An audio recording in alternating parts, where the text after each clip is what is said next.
जदि कहार आज्ञा आखि रोग अच्छी जेते डाक्तर देखी देखी भल होनी चलतु जीवा श्री जगन्नाथ क्षेत्र श्री क्षेत्र को बाटरे मो माँ बाट मंगला को दर्शन करवा से बाटरे आगू गला बेले पड़े आज्ञा माँ बसंती माँ को मंदिर माँ बसंती पाखे पहुंचे माँ भारी प्रिय आज्ञा पान पैता आउ माँ सबुठ प्रिय हूँ चंदन पान पैता और चंदन मो माँ को जाची देवे आपणकर जेमितिका आखि रोग हो आज्ञा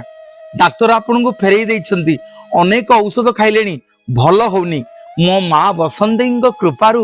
जेमितिका आखि रोग आज्ञा आपणकर भल हो जिवो कहानी की गप कहूनी आज्ञा ए माँ बसंती कृपारू अनेक आखि रोग रोगी माने तांकर आखि रोग भल करिसेंती एडे एडे लेंस वाला चश्मा पिंधिवा लोक आज्ञा माँ बसंती कृपारू चश्मा पिंधा बंद कर दियंती माँ बसंती एते कृपा से क्षेत्र आज्ञा जगन्नाथ क्षेत्रर एते महिमा गले पान पैता और चंदन मो माँ बसंती ठाकुराणी की जाची देवे ठीक बाट मंगला को दर्शन कर सारा पर से बातरे पड़े माँ बसंती मंदिर माँ बसंती को पान पैता चंदन जाचिबे कहे माँ मोर आखि रोग भल कर दे सतकु सत माँ आज्ञा समस्त प्रकार आखि रोग जय जगन्नाथ जदि कहार आज्ञा आखि रोग अच्छी जेते डाक्तर देखी देखी भल होनी चलतु जीवा श्री जगन्नाथ क्षेत्र श्री क्षेत्र को बाटरे मो माँ बाट मंगला को दर्शन करवा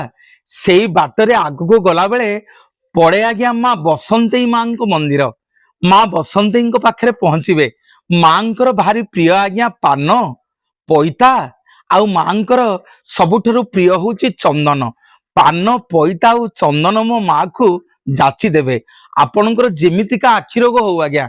डाक्तर आपन को फेरई देइछंती अनेक औषध खाइलेनी भल होनी मो माँ बसंती कृपारू जेमितिका आखि रोग आज्ञा